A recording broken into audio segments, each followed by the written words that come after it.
My name is Meg Wilkinson, and I'm honored to share my story with you. The first thing I like to mention is that I consider myself extremely lucky. I had ovarian cancer. It was found at stage 2. I did surgery and chemo, and I am now past my 5-year mark. So I am extremely grateful to be in that position. If you'd like to know more about my cancer experience, please visit the Omentum Project webpage. There is some information there, as well as links for some videos that a couple of us did in 2018.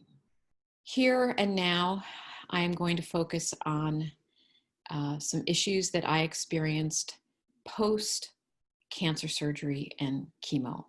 So when I had recovered enough to care about things like bathroom issues, I found that I had digestive issues, which had not historically been part of my life. This came to a head in January of 2016 when I returned from a work trip. My abdomen was so swollen, just like the months before my cancer diagnosis. So I was extremely scared that it was cancer. And I went to the oncologist and they ran a battery of tests and there was no sign of cancer. So huge sigh of relief. Yay, fantastic, fabulous. Then a couple weeks later, I was like, okay, I still have these digestive issues that are affecting my quality of life. Now what? So the next year was detective work, a lot of journaling on my own, a lot of visits with various medical professionals, and eventually, with the help of some amazing medical professionals, I teased out a suite of 3 strategies that help me. So eat strategically, exercise daily, and energize lymph flow. I will talk a little bit more about each of these. And then at some point, I realized I had learned a lot, but the Omentum is understudied and perhaps underappreciated. And there's very little information about living without an Omentum. And that is what triggered the birth of the Omentum Project. At some point, we did give this suite of symptoms a name. It is a temporary name. It may or may not hold. But the advisory team came up with this term for now, post-omentectomy fluid congestion syndrome, to cover the suite of symptoms, which include abdominal lymphedema and more. So the first of the 3 strategies is to eat strategically. This took me a long time to figure out for my particular symptoms. I did a lot of journaling, and Carol will talk more about this in her presentation.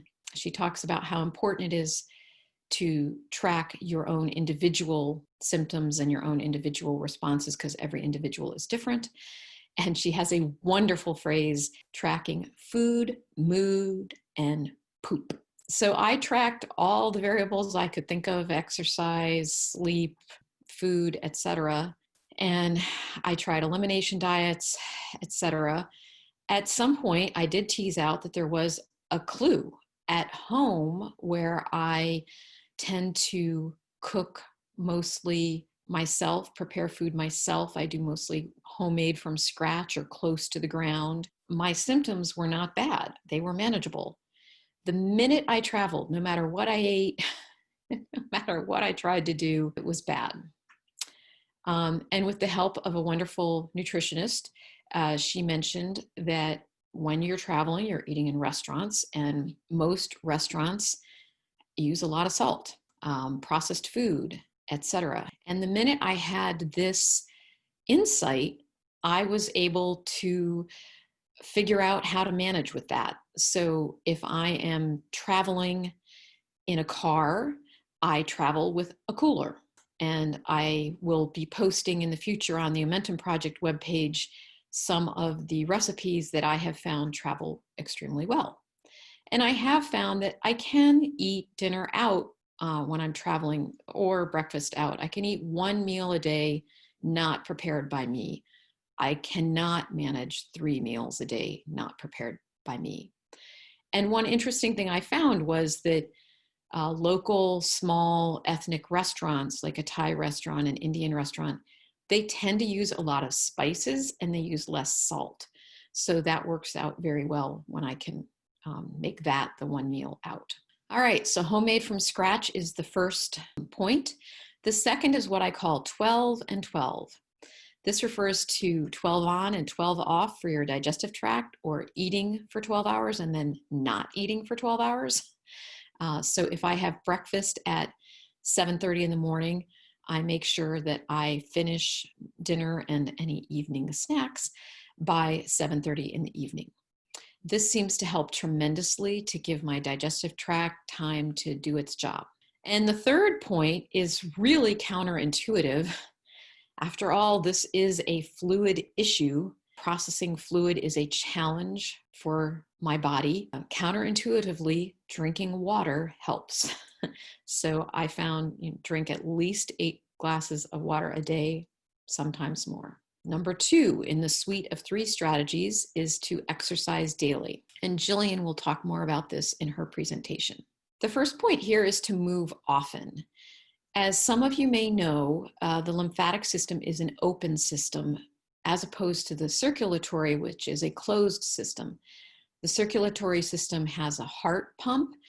The lymphatic system relies on the movement of your muscles and gravity for it to move the lymphatic fluid around your body. And there are videos after this that will cover more about the lymphatic system. I have found that, therefore, sitting still is bad for moving lymphatic fluid. And one thing that has helped me is I have a Garmin VivoSport, and it has something called a move bar. So if I have been sitting in front of the computer and not moved for an hour, and the move bar comes on, it reminds me to stand up, march in place, take a short walk, do a couple jumping jacks, anything to get the blood and the lymphatic fluid moving again. The second point is cardio. So when the diaphragm moves, that helps to move the lymphatic fluid. And when you are doing vigorous cardio exercise, your diaphragm is moving a lot, and that helps to move the lymphatic fluid. So again, my Garmin VivoSport has been helpful with this. It tracks what it calls intensity minutes. And I have found if I get at least 20 intensity minutes a day, it helps a lot. And that cardio exercise can be any exercise that puts you in that cardio zone and you enjoy. The third point is leveraging gravity and water pressure. So I have found yoga and Pilates extremely helpful, and I think it's because you are lying on the ground and also moving your muscles for a lot of the movements. So you've got gravity and muscle movement helping that lymphatic flow. In addition, anything in the water seems helpful. Swimming, walking, treading water, they all seem to be extremely helpful. The last thing I'll share in the exercise daily world is a phrase from my primary care physician: morning exercise happens. He points out that there is a better chance of exercise happening if it is done in the morning. And I have found this to be very true in my own life and very good advice, so I share it with you. The third part of the suite of 3 strategies is energize lymph flow. And the first one there is the same as the last point on exercise daily. Here I will emphasize, again, yoga and Pilates have been very helpful, leveraging both gravity and muscles. And in that water pressure world, in addition to exercise and the water that you can do on your own, I do know one ovarian cancer survivor who does manage lymphedema and has found aquatherapy classes very helpful. So I encourage you to explore that option in your area as well.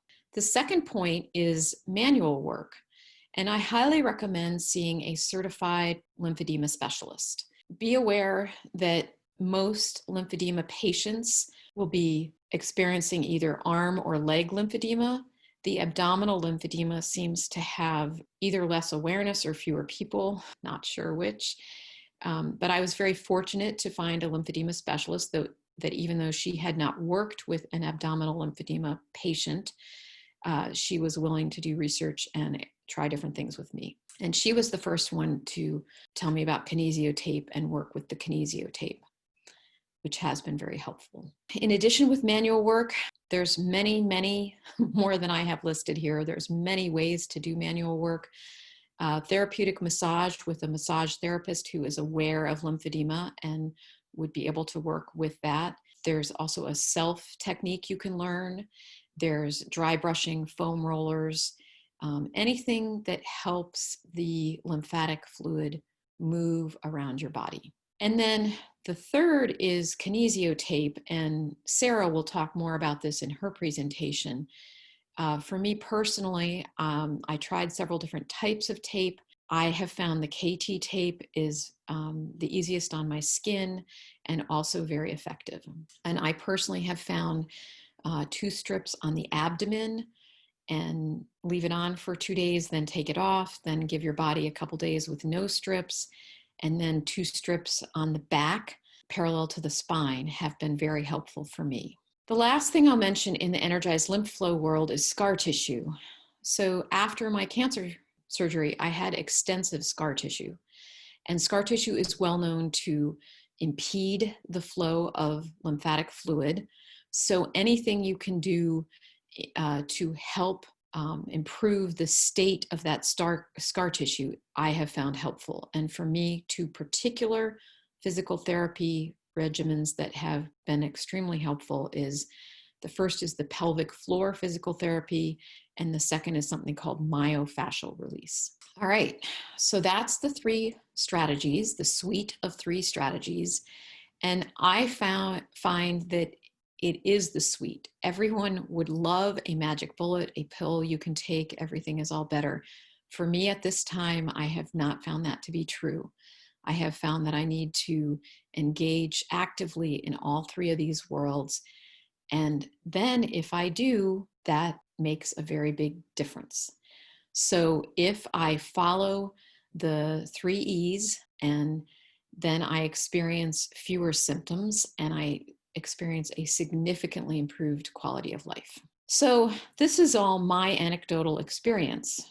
At some point, I realized that perhaps I was not the only one. So I created an informal online survey with a very biased title, Cancer Survivors Living Without an Omentum and Digestive Issues.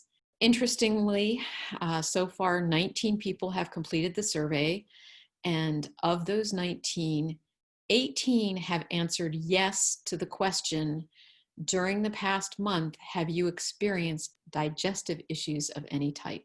So perhaps I am not alone. Digestive issues are extremely complicated. That's part of why the detective work is so challenging. But maybe the Omentum is a piece of the puzzle.